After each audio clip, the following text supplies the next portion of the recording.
some good shakeups in the top 10. So let's see what we've got in the top 10. A team that I had higher than this won and dropped all the way down. And candidly, I wanted to boot them out because this performance in a win was, how should I say it? Horrendous. It was a horrendous win. Ole Miss. So Ole Miss is just going to hang in the top 10. And again, it's like, are they a top 10 team? I don't know. Like, they're getting this entire resume and build up by beating LSU. We don't know how good LSU is. LSU offensively is not very good. You know, they won this last weekend, but was it a great performance? No. And you look around and it's like, Ole Miss has 4 wins by 1 score.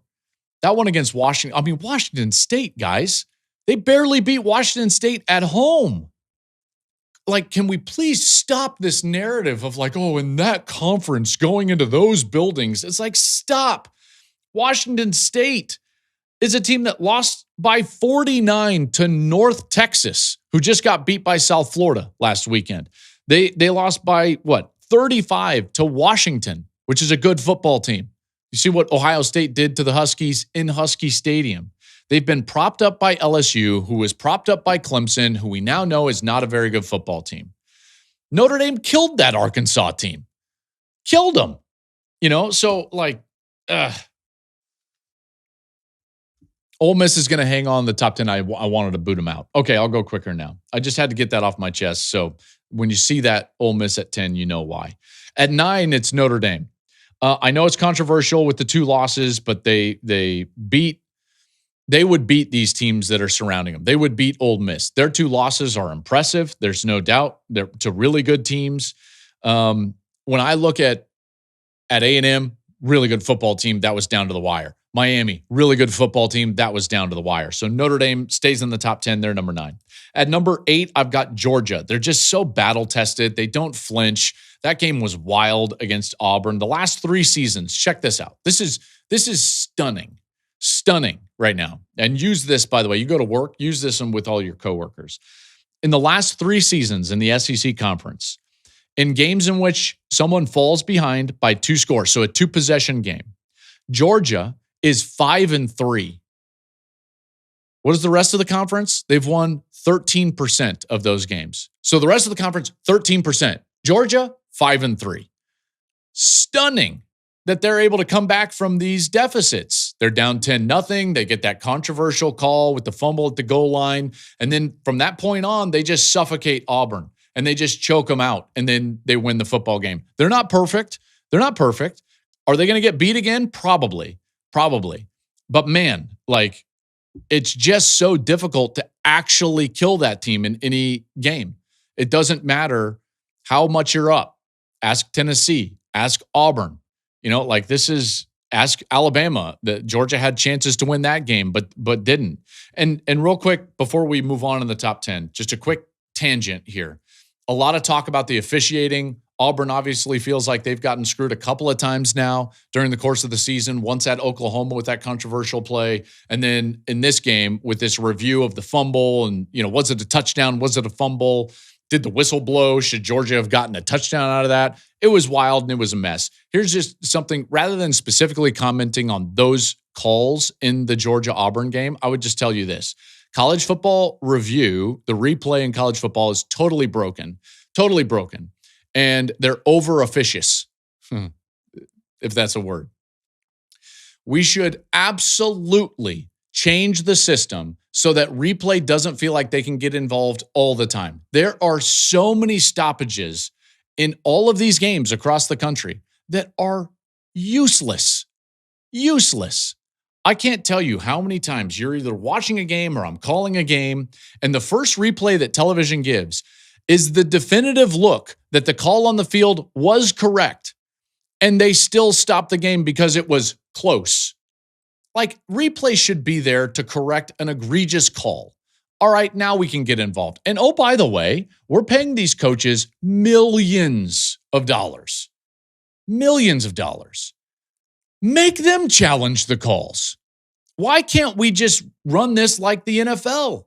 And the other thing I would do is put a clock on it. You got 45 seconds to make the call with all your screens and all this stuff. I'm so sick and tired of seeing like the lipstick camera, the security camera, and all these like command centers. What are they doing? All these guys are huddling around. It's like, come on, stop stopping the game for worthless things. And can we just put the challenge flag in the coach's pocket and make him challenge plays? That would be way better in college football. Now we move back into the top 10. Okay, so here's where we're at. We're at Ole Miss, Notre Dame, and Georgia. And then at number 7, I've got Oregon falling down to number 7. That was alarming, the way that they got beat up physically. Do I think they'll answer? Yes. I do think that they're going to answer because Dan Lanning is too good of a coach, and that's too good of a roster. All right, they will fix some of those problems. The offensive line has played better than that during the course of the season, even though now their non-conference schedule doesn't look great. Dante Moore has stepped back a little bit, but I do think that they're going to be just fine, and so I've got them at 7. At number 6, I've got Texas Tech. Texas Tech is a hell of a football team. Now, they had an injury, and it's not their quarterback injury that I'm actually worried about. Baron Morton went down. Will Hammond had to come into the ballgame. He didn't play as well in this ball game against Kansas in a win as he did when he went in against Utah in a game that Gus and Ginny and I called. The injury I'm more worried about is the fact that Skylar Gill-Howard, one of their really good transfer defensive linemen who was a key cog in that defense, he went down with an injury. He's a beast. He's one of the reasons why that defense has been so good, and that's an injury I'm a little bit worried about, but Texas Tech, clear favorite for me in the Big 12. Alabama is going to be at number 5. Good win over Missouri. And I know that I picked Missouri in this weekend's ball game, but here's what Alabama was able to do. Alabama was able to correct some weaknesses, and then in the second half of that game, they stopped the run really well. They did not allow Hardy to get loose. It put the game on Bo Perbula. He made a couple of mistakes, didn't play his best, and Alabama won the football game. Ty Simpson is really good. Now, it's still a bit of a one-dimensional team. I'll keep saying that. I know Jam Miller is running the football better than what they ran it early in the year, and I totally understand that. But Alabama, for me, is still relying on Ty Simpson just a little bit too much. They had a 4th down in that 4th quarter. He had to throw an incredible ball in order to convert that 4th down. But the defense was better. The defense was better against the run, and I think that's reason for optimism surrounding Alabama. At number 4, I've got Texas A&M. Their 3rd down defense is borderline comical, how good it is in terms of what they're doing. Opponents are 2 for their last 33 on 3rd downs over the last 3 games.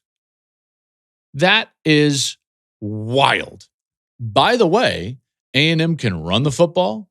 Their quarterback can run the football. They can throw the football.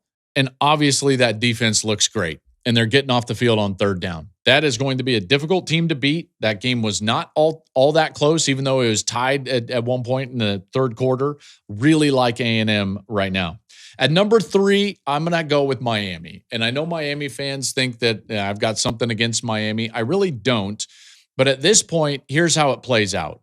I've got a clear number 1 that has to go number 1. And then it becomes about resume. And when it comes down to resume, even though Miami's resume is very good, the best win in the country just happened on Saturday when Indiana went up and beat up on Oregon. So Miami's going to be number 3, even though I like them a lot, and Indiana is going to be number 2.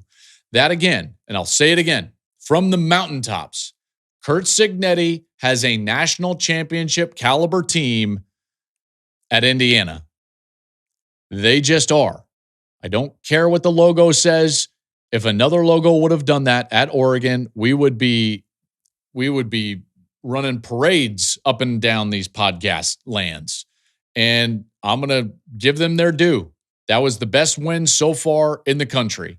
And Indiana is going to be number 2. I do like Miami a lot. I think that's one of the best teams in the country. I fully expect them to be there in the end of the year. They will be, I believe, a national semifinalist. And at that point, it's 60 minutes and it's a coin flip. Okay. And I can't wait to see them in that position. And then the clear number 1, folks, this team is separating themselves out. They haven't even shifted into 3rd gear. Ohio State's the best team in the country. That's the best defense in the country. Their quarterback is the most efficient quarterback in the country. They still have the best players in the country. They are really good. They don't even have to go to third gear to win these games on the road. Illinois had the best, most explosive offense over the last couple of weeks in college football and did nothing. Hey, by the way, if you realize this, and some people don't because Washington is still not ranked, but Washington's offense is one of the best offenses in all of college football. Damon Williams threw the ball for over 400 yards and ran for, I think, over 150 yards on Friday. I don't have it right in front of me, but something along those lines. Like, this guy was a one-man wrecking crew against Rutgers. Guess what he did against Ohio State? Nothing. You know, like, at some point, you just have to realize, like, hey, this team is the best team in the country. Arvell Reese, one of the best players in the country. They still got Smith on the outside. What happens when they turn it on, like they did late in the season last year in the playoffs, and start really going down the field and start really loosening up that offense? I mean, who beats them? What team in the country can score 17 points against Ohio State? Now, Illinois scored 16. One of those was a late touchdown. And again, Illinois had been the most explosive offense in the country over the previous 2 weeks. You know, so for me, doesn't get better than Ohio State at this point. And once we see them get to third gear and fourth gear, I think that they'll be showing something. Now, who are the teams that are considering just on the outside of the top 10? The team that I really wanted to put in here was USC, because again, if you go back to what I was talking about with USC and the way that they beat Michigan, there was something different about that. There was just something different about watching them beat up Michigan at the line of scrimmage. So I thought about USC. I thought about Tennessee as well.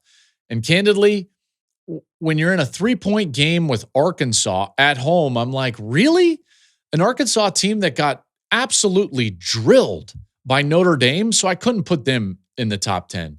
Georgia Tech, again, very one-dimensional, a little bit like Oklahoma, you know, and I couldn't do it. Texas obviously has got the 2 losses. If they continue on this trend, they'll get into the top 10. I kind of considered Oklahoma, although again, I would just tell you, like I've been telling you from the get-go, this could go a little bit south for Oklahoma during the course of the back end of the season. We've been talking about it since the summertime with Oklahoma's schedule. So that's my top 10. Thank you for watching the Joel Klatt Show YouTube channel. And if you liked this clip, make sure to like it and subscribe to the channel, and you can stay up to date on all of my college football coverage.